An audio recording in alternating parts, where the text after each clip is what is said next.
Eject.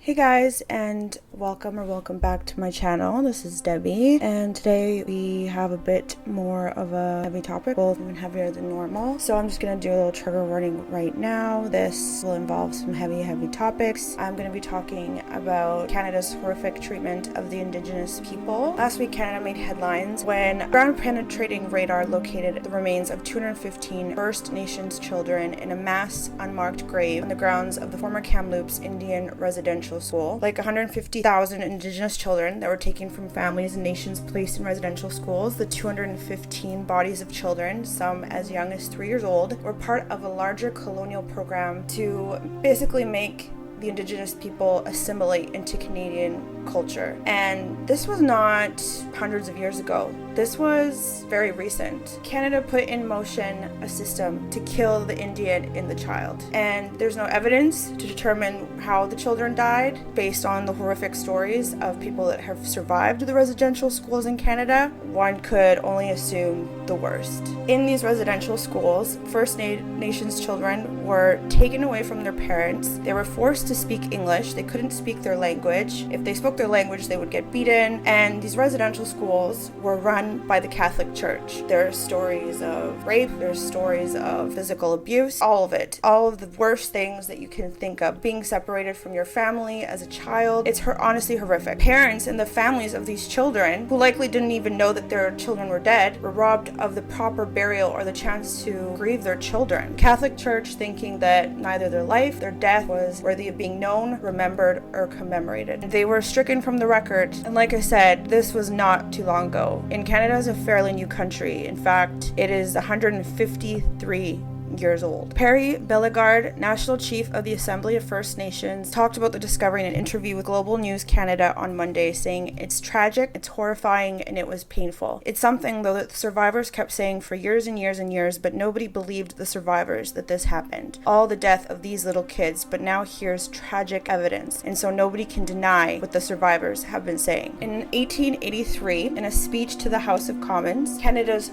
first Prime Minister, John A. Macdonald, said, "When the school is on the reserve, the child lives with its parents, who are savages. He is surrounded by savages, and though he may learn to read and write, his habits and training and mode of thought are Indian. He is simply a savage who can read and write. It has been strongly pressed on myself as the head of the department that Indian children should be withdrawn as much as possible from the parental influence, and the only way to do that will be to put them in central training industrial schools where they will acquire the habits and modes of thought of white men." First residential school opened in 1831, but it's alleged that there were a handful of schools run by missionary groups before that. Which, can you imagine a missionary who's supposed to, preach, positivity, God will save you, was doing this type of shit? Like, can you believe that? In 1847, Egerton Ryerson, who is the namesake of the Ryerson University in Toronto, was the superintendent of schools in Upper Canada and wrote a report recommending the establishment of residential schools for Aboriginal students in the province. Okay, change that name, change it, because this person is obviously a piece of shit. Approximately 150,000 First Nations, Inuit, and Métis children passed through this residential school system. And the conditions in these schools were awful. They weren't fed properly. They didn't have access to proper sanitation. Many allegations of sexual abuse. Just the worst things that you can think of. All of this was not hundreds of years ago. Do you really want to know when the last residential school was, when the last residential school closed? Take a wild fucking guess. 1996. 1996. Can you believe that? And the most upsetting part is that Canada, just PR-wise, has this amazing image. We're so nice. We're so this. We're multicultural. This is the stuff that the Canadian government tries to keep quiet. They don't want people to talk about this. Canada wants to keep its squeaky clean image that Canada is so great, but the skeletons in Canada's motherfucking closet are just horrific. It wasn't until 2008 when Canada issued a formal apology for their treatment of the Indigenous people. On June 11th, 2008, the House of Commons gathered in a solemn ceremony to publicly apologize for the government's involvement in the residential school system and to acknowledge the widespread impact the system has had among Indigenous people. The apology was broadcast live across Canada, and former Canadian Prime Minister Stephen Harper said, "The government of Canada now recognizes that it was wrong to forcibly remove children from their homes, and we apologize for having done this. We now recognize that it was wrong to separate children from rich and vibrant cultures and traditions, that it created a void in many lives and communities, and we apologize for having done this." It wasn't until 2008.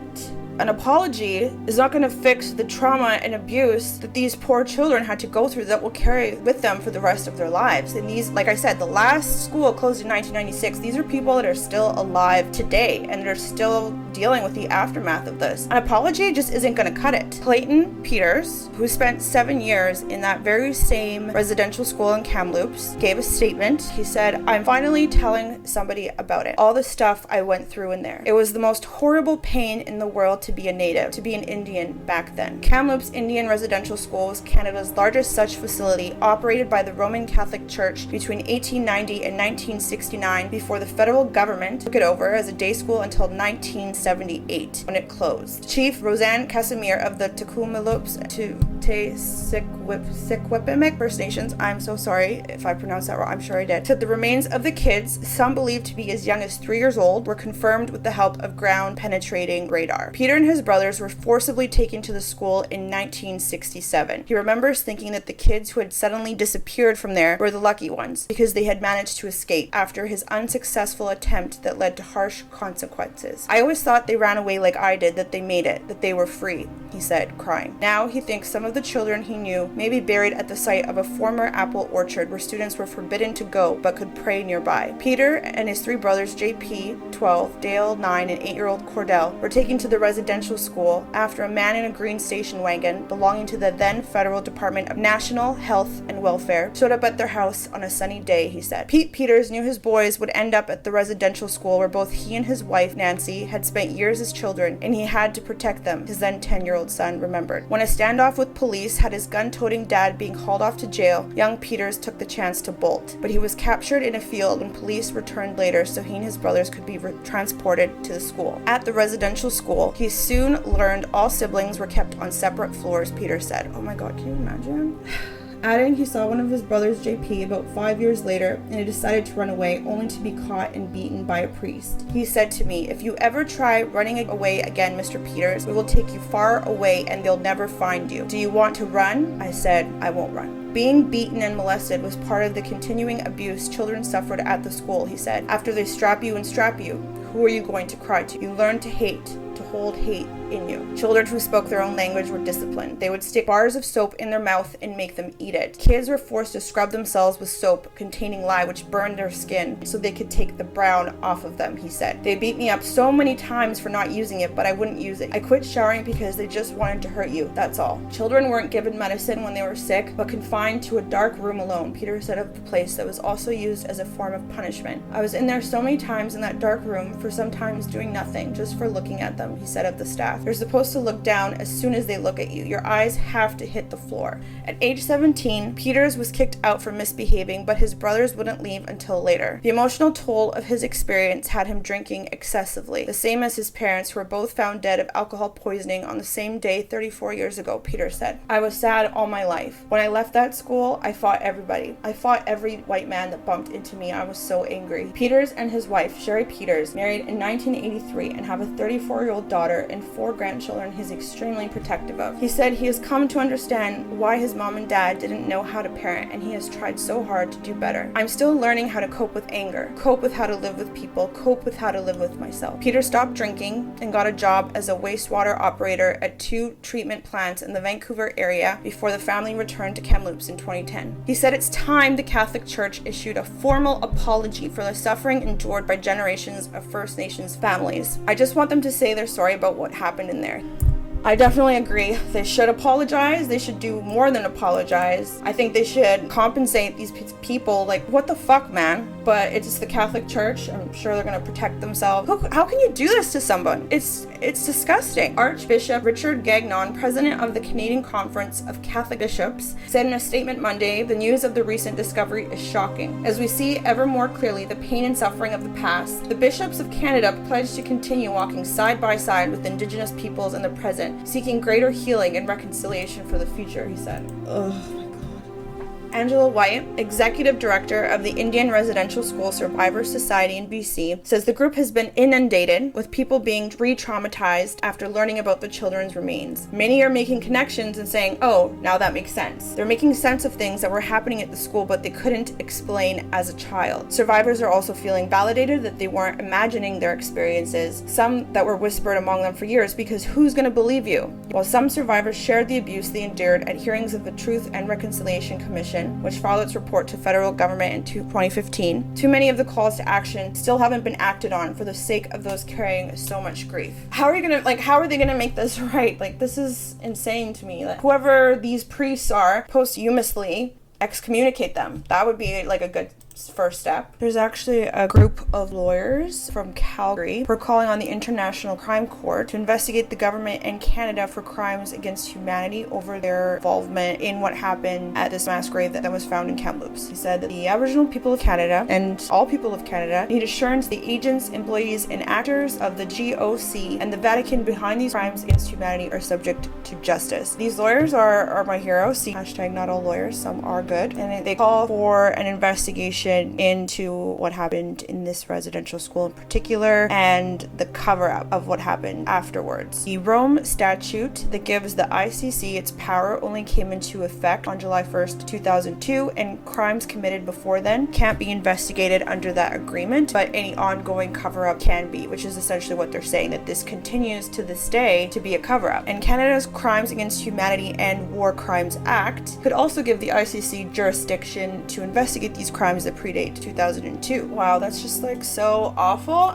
How can someone do that to somebody else based on the color of their skin? It's disturbing. For what? For what reason? I guess maybe to steal their land? No offense if you're Catholic, but I don't think that we can trust the Vatican to investigate this or to do a proper job into investigating this, because when have they ever really been transparent about these kind of things? And the way that the Catholic Church has handled it has been disgusting. They haven't handled it at all, really, to be honest. I think the only way that there will ever be accountability is if a third independent party does some kind of investigation or something, because I don't think that we can trust them to do that on their own. In fact, can we really trust anyone to do an investigation onto themselves? It doesn't really make sense. Of course, it would be in their best interest to cover things up, smooth things over. It says here, Crown Indigenous Relations Minister Carolyn Bennett said today that Roman Catholics need to demand better from their church, which has so far refused to apologize for its role in the residential school system or release documents that could shed light on unmarked burial sites. Disappointed, but unfortunately not surprised. Indigenous Services Minister Mark Miller said it's shameful that the church has so far ducked offering a clear apology to the many thousands of students who were forcibly confined at sites run by the church. Certainly, the Catholic friends that I speak to believe it should be done. There is a responsibility, Miller said. I think it is shameful that they haven't done it, that it hasn't been done to date. The renewed calls for some sign of contrition from the church come days after the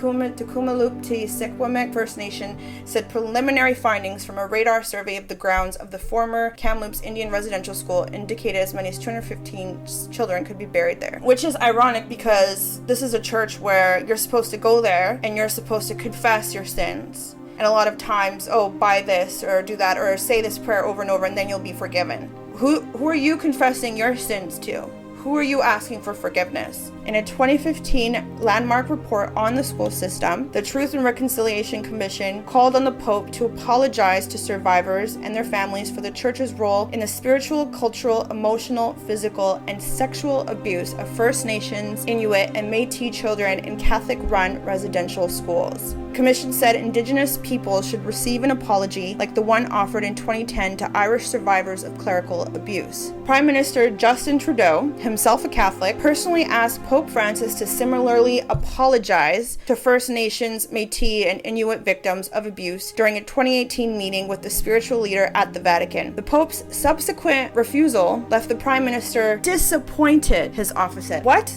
Who's going to hold him accountable? You're the Prime Minister. Hold your government accountable. Why don't you make an example and hold the Canadian government accountable and then ask the Pope to also be held accountable? Why don't you set the example, Justin Trudeau? So the Catholic Church is refusing to release many of its residential school documents, citing privacy laws. So it's clear that it's going to take some kind of court order to compel them to produce those. 3 years ago, the NDP, which is a party in Canada, introduced a motion in Parliament calling for a papal apology, financial redress, and the release of all church documents related to residential schools. The motion passed with all party support. NDP MP Charlie Angus, which is the party's Indigenous youth critic, said the church has dodged paying survivors compensation. As part of the Indian residential schools settlement agreement, the church was required to pay some $29 million, he said, money that has not been forthcoming. Why did the Liberals let the Catholic Church off the hook for this money? If they're serious about getting the church to own up to their role in this tragedy, then they must get serious about calling on the church to pay outstanding money to survivors, Angus said in a statement. United Nations Human Rights Office urged Canada on Wednesday to do all it can to find the Indigenous children that died at these residential schools. It called for an exhaustive investigation to uncover the remains of former students that may have been left in unmarked graves.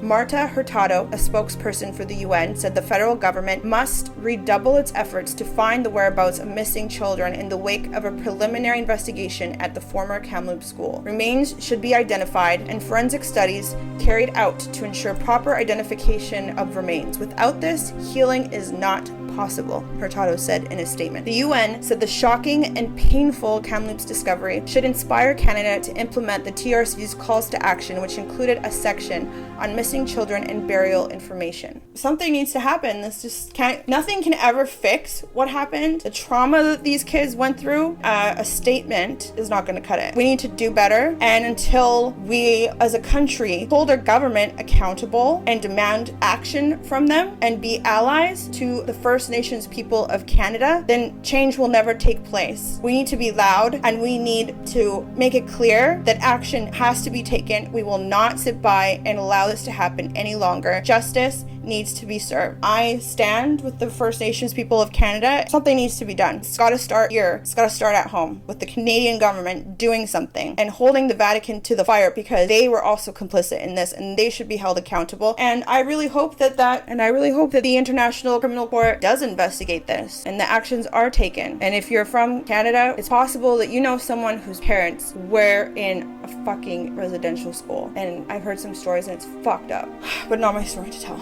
I know this is a heavy one, but I feel like it needs to be said. I don't see enough being made about this, and so I felt the need to talk about it. Okay guys, well, I hope you enjoy it, but it's not really one of those kind of videos. Hopefully that's okay. Thank you so much for watching, and I appreciate each and every one of you, and I will catch you guys in the next one. Bye guys.